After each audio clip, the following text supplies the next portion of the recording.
Hunter Biden has been convicted on all three charges in his federal gun trial, becoming the first son of a sitting US president to be criminally convicted. It comes less than 2 weeks after Donald Trump was found guilty of falsifying business records.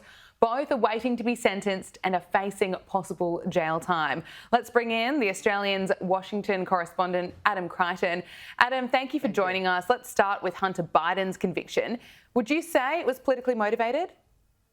Well, look, I think it is. I think the same can be said for Donald Trump, of course. I mean, of course, all of that Democrat hatred led to the conviction, but I think the same can be said for Hunter Biden. I mean, there were years of calls from Republicans to charge him, and it finally happened. I mean, I don't think you can really make the case that if he was an ordinary American, ordinary Joe Blow, that he would have been prosecuted for this crime, which of course occurred, some 6 years ago.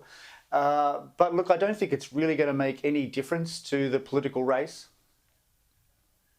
Some Republicans and some critics say that this trial is a bit of a distraction and it takes away from other allegations surrounding the Biden family. What's your response? Well, look, certainly that is true. I mean, Republicans say that there's still a two-tier justice system, that there's all the allegations of corruption in relation to Hunter Biden's business dealings with China and Ukraine when his father was the vice president. And there's certainly a lot of smoke there and presumably some fire. But look, there have been congressional committees now for well on a year, lots of questions, lots of testimony, but so far the various Republican committees have not been able to, to substantiate any sort of formal corruption, and the Justice Department has not acted. But certainly if you survey Americans, they certainly believe that there is some level of corruption. And so in some sense, I think the damage has probably already been done to the Biden family. But look, I think you need to be too much of a conspiracy theorist, I think, to think that the entire Justice Department is trying to bury these allegations. Some critics say that America's legal system is being abused. What would you say?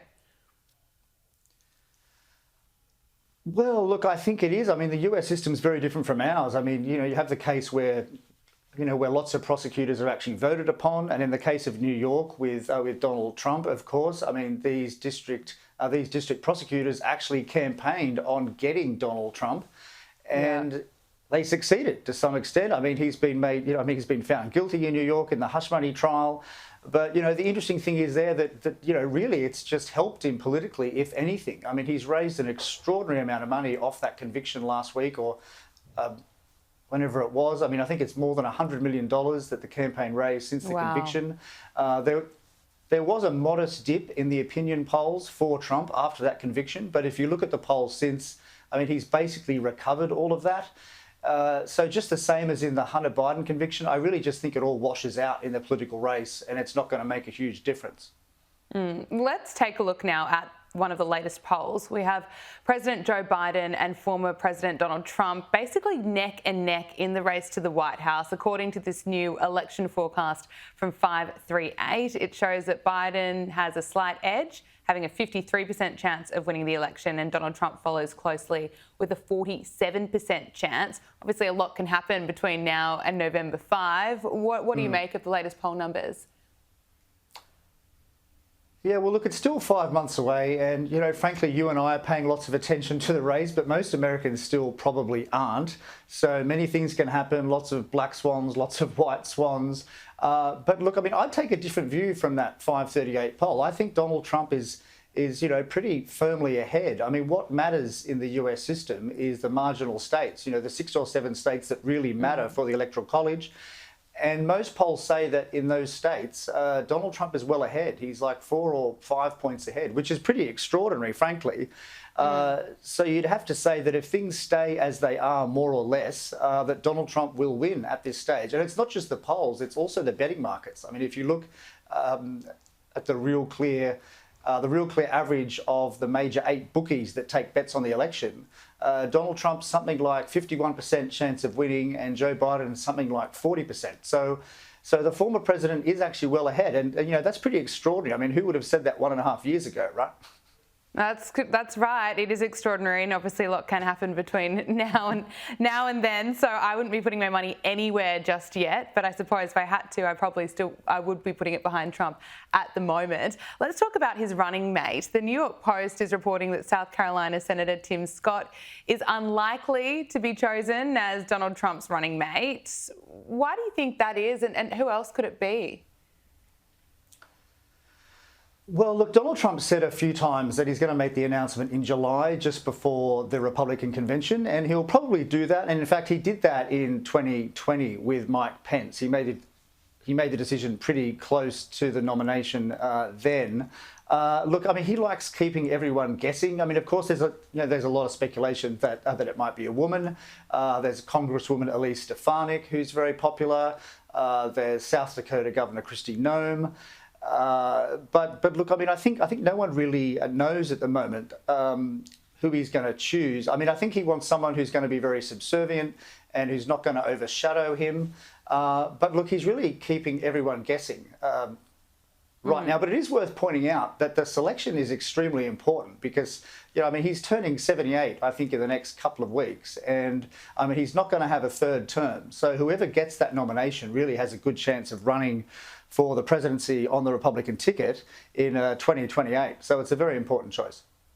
Absolutely. Let's look at RFK Jr. He could act as a disruptor in the presidential election, possibly taking votes from both sides. Have you been keeping an eye on RFK Jr.? What's your assessment of how his campaign's been going? Yeah, certainly. Look, I have been actually. I mean, he's polling around 10 to 15%, which is pretty good actually for a third-party candidate. I mean, of course, because of his very famous surname, he has a lot of brand recognition. I mean, he's the nephew of the former president. He's the son of the former attorney general. So certainly most Americans associate him with the Democratic Party. But of course, he famously split from the party last year, and he decided to run on his own ticket. They wouldn't let him compete with Joe Biden. Look, I mean, personally, I'm surprised that he's not doing better because if you go to surveys, most Americans say they don't want Biden or Trump.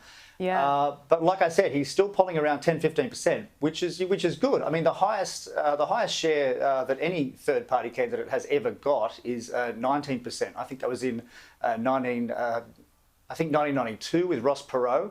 So he's doing pretty well. But look, I mean, he's basically taking votes from both sides. I mean, he's an eclectic mix of left and right. He's very hard to pigeonhole. Look, there's still 5 months to go. He may get more votes as more Americans pay attention. But look, at this stage, I'd probably have to say that it's probably going to fizzle out. And that's kind of sad for me because if I was an American, I would vote for him. I mean, he's very sincere, he's educated, he's intelligent. I mean, he's really interested in the policy issues. But the US, well, I mean, it's just like Australia in a sense. The two major parties do not want third-party candidates, and they try to make it very, very hard for them to get on the ballot. So he's currently on the ballot, I think, in something like 15 to 20 states. I mean, his campaign is emphatic that he's going to get on the ballot in all 50. But it's very, very hard because in each state you need to get hundreds of thousands of signatures and they all need to be verified and they all need to be sent to the state government and verified. And so he's done that, but it costs millions and millions of dollars, to have to have various campaign staff basically door knocking throughout states to get on the ballot. So it remains to be seen. Do you think it's been hard for him to cut through to voters when there's been so much news around Joe Biden and so much news around Donald Trump? Well, look, it is hard to cut through. But like I said, the major TV networks here, the major newspapers don't really like RFK. I mean, he's often pigeonholed as a conspiracy theorist. I mean, especially when it comes to vaccines. I mean, he's quite famous for his opposition to COVID vaccines and actually to vaccines in general. That could probably help him in some ways. Well, that's right. I mean, if there's ever an election in US history where a third-party candidate would do well, frankly, it's this one. Because you've just had the COVID pandemic and there's so much cynicism about government. There's so much cynicism about public health. And frankly, all the things he said through the pandemic have basically been proved right. That basically the virtues of these vaccines were exaggerated. And of course, there were some injuries. We all know that now. So he's basically been proved right in many respects. But the mainstream media don't like him. And I think part of the reason is it's just so much easier to just have the tribal hatreds between right and left, between Republican and Democrat. That is much easier to cover.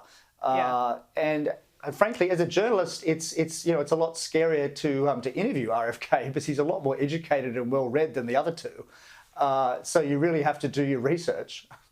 Well, there you go. Well, I love to hear that you're keeping an eye on him, and we'll continue to watch what unfolds over the next few months. Let's finally talk about the big news in America today. The US Federal Reserve held its key interest rate steady and reduced its forecast from 3 rate cuts to just 1 for this year. Inflation has obviously been a big problem for America. What does today's decision, what impact will it really have? Well, certainly for people who want to buy a house, it was probably disappointing because there was some expectation that there might be 2 or 3 rate cuts this year from the Federal Reserve, but that's probably not going to happen. They said most likely 1 cut. And that's actually relevant for Australia too, because the Reserve Bank of Australia obviously is heavily influenced by what the US does, by what the Federal Reserve does, and so it's probably less likely now that the RBA back home is going to cut this year as well. But look, I mean, the big question on the economy is the price level and inflation. And, since Joe Biden came to office, prices are up 19%, which is pretty extraordinary. I mean, if you had to single out one issue why Donald Trump, might be re-elected in November, it's definitely going to be prices. It's definitely going to be inflation. I mean, that's an enormous increase. If your wage is the same as it was in 2021, then your purchasing power has dropped by 20%, which is an extraordinary amount. And that actually hits the kitchen table. It hits household finances. And it's not just it's not just that. I mean, of course, interest rates for a new home loan in the US, 30-year home loan, which is the standard here, it's something like 7% now. It was 3.5% 4 years ago. So it's particularly bad for young people. Yeah, absolutely. Adam Crichton, thank you so much for joining us on Power Hour. Great to speak with you. Thanks.